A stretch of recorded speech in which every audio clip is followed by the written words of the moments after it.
And we're starting off with Raw, as JD McDonagh had an in-ring segment with Finn Balor, but it wasn't long before the Irish Ace was attacked by Sami Zayn. McDonagh attacked Zayn last week in what was seen as an effort to get in the good books of the Judgment Day, but during this week's attack, the faction, represented by Ripley, Priest, and Dirty Dom, refused to get involved. While Finn Balor is seemingly friends with McDonagh, it's clear that the rest of the faction aren't as fond of him, and this all built towards a match between McDonagh and Zayn.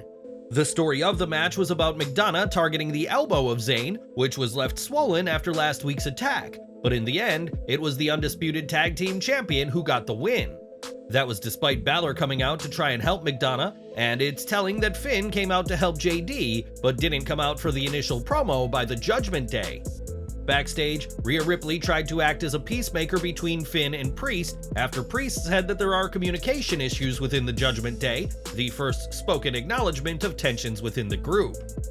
In the main event, Balor faced off with Cody Rhodes, and once again, Priest's efforts to help would backfire as Cody would end up using the Money in the Bank briefcase Priest introduced to get the win.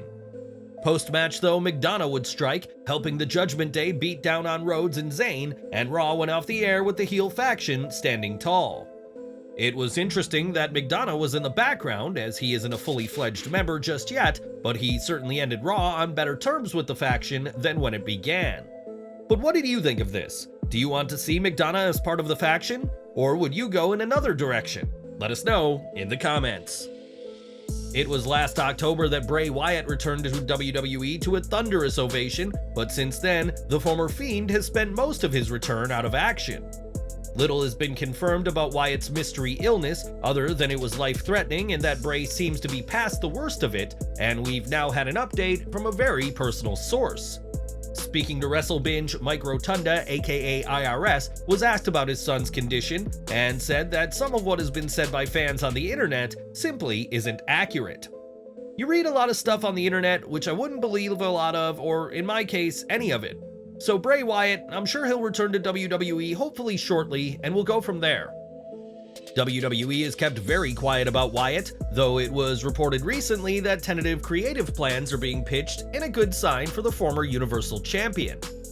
Wyatt's return to WWE has been a dud thus far, and whatever the company has planned for the former Universal Champion, hopefully it won't be long until he's back on TV. One name who isn't injured at this time is Riddick Moss, though you'd be forgiven if you thought he was out with some long-term injury. Despite being an Andre the Giant Memorial Battle Royal winner, Moss is rarely used on WWE TV and is almost exclusively on the losing end of the few matches he's in. Moss's most recent victory on Smackdown was all the way back in February, and don't expect any plans for him soon.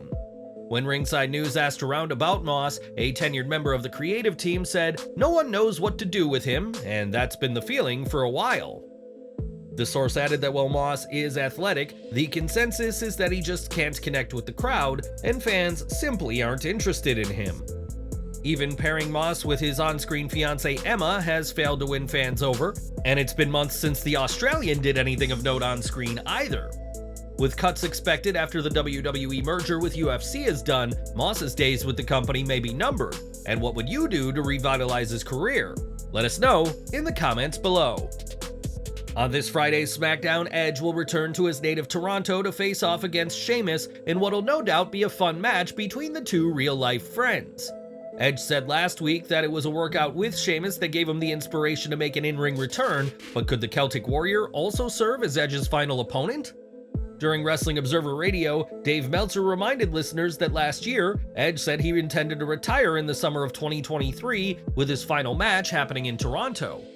Ron Hutchinson, who is Edge's trainer and has known him for 30 years, has essentially said this will be Edge's final match, even though WWE hasn't been promoting it as such.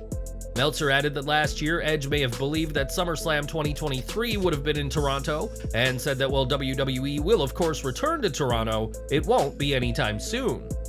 Ultimately, it'll be Edge's call as to if this is his last match, but for now, he's not confirmed that it is. And what do you think to the possibility that Edge could be retired again, this time next week? Now, despite multiple returns and reinventions, Lacey Evans' time on WWE's main roster has been mixed at best, despite there once being plans for her to walk into WrestleMania as Raw Women's Champion.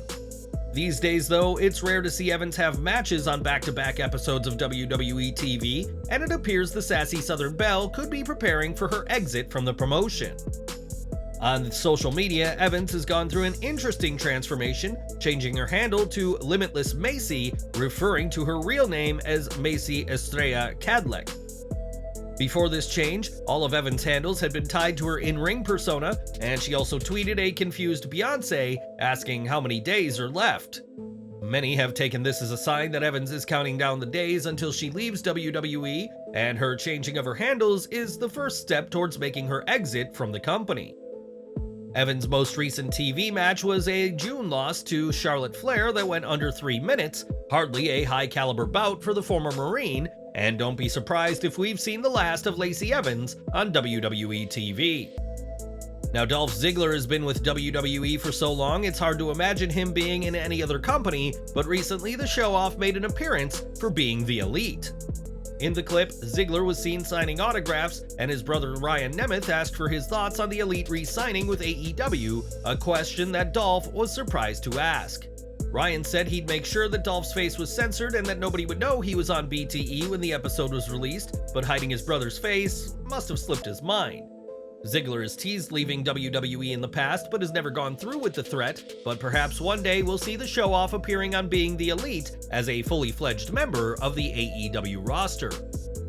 Earlier this month, WWE hosted its 36th annual SummerSlam, and the biggest party of the summer descended on a city steeped in wrestling history, Detroit, Michigan. Detroit is, among other things, the birthplace of Kevin Nash, and the two-time WWE Hall of Famer almost played a role in this year's event. During the latest Click This, Nash revealed that he requested to be the Master of Ceremonies for SummerSlam, and said he would have been great interacting with the crowd at Ford Field. Unfortunately for Big Daddy Cool, his pleas fell on deaf ears, and Nash instead was part of High Spot's WrestleCon event, which he said he also enjoyed. Nash would have had a ton of fun as the MC for SummerSlam, but it wasn't meant to be for the Detroit native. And would you have liked to have seen him in the role at the biggest party of the summer?